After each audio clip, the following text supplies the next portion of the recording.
جھوٹے اور مکار قاضی کی سب سے بڑی نشانی یہ ہے کہ وہ قسمیں بہت کھاتا ہے۔ مجھے یہ ڈر محسوس ہونے لگا ہے کہ مسلمان اگر زندہ رہے تو وہ ہمیشہ صلیبیوں کے غلام رہیں گے۔ وہ اسی پر خوش رہیں گے کہ زندہ ہیں، مگر قوم کی حیثیت سے وہ مر چکے ہوں گے۔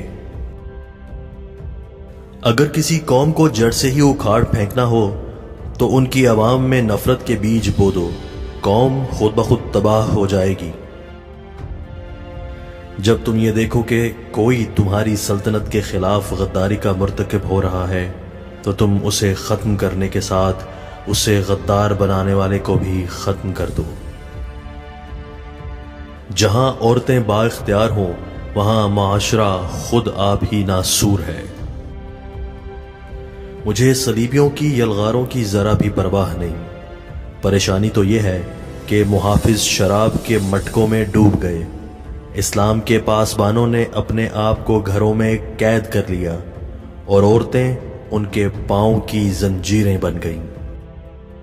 جب مسجد اقصی صلیبیوں کے ہاتھ میں ہے تو میں کس طرح مسکرا سکتا ہوں، کیسے کھا سکتا ہوں اور کیسے پانی پی سکتا ہوں؟ زندگی ایک بہترین دوست کے بغیر تنہا ہے۔ لوگوں کو کبھی اپنے آنسو اور جذبات مت دکھاؤ، ورنہ وہ آپ کو فوراً سمجھ جائیں گے کہ آپ کی کمزوری کیا ہے۔ فتح نرمی اور مہربانی سے اپنے مخالفین کے دلوں کو بدل کر رکھ دیتی ہے۔ مسلمان کی تلوار پر جب عورت کا سایہ پڑ جاتا ہے تو یہ لوہے کا بیکار ٹکڑا بن کر رہ جاتی ہے۔ اسلام کے تحفظ کے لیے میں تلوار کو ضروری سمجھتا ہوں۔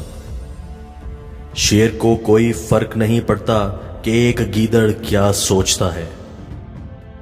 صلاح الدین ایوبی جب فلسطین فتح کرنے نکلا اور دنیا بھر کی صلیبی قوتیں متحد ہو کر سامنے آ گئیں تو آپ کے مشیروں نے مشورہ دیا کہ ابھی حملہ نہ کیا جائے، شکست کا خطرہ ہے۔ صلاح الدین ایوبی کا تاریخ ساز جواب تھا، یہی تو سب سے بہترین وقت ہے انہیں اکٹھا تباہ کرنے کا، ورنہ ایک ایک کو کہاں تلاش کرتا پھروں گا۔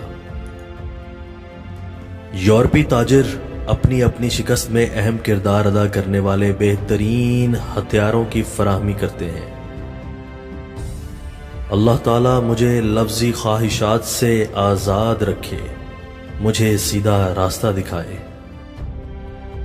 میری تلوار کو میرے ساتھ دفن کرنا، کیونکہ روز محشر یہ میرے لیے اچھی گواہی دے گی۔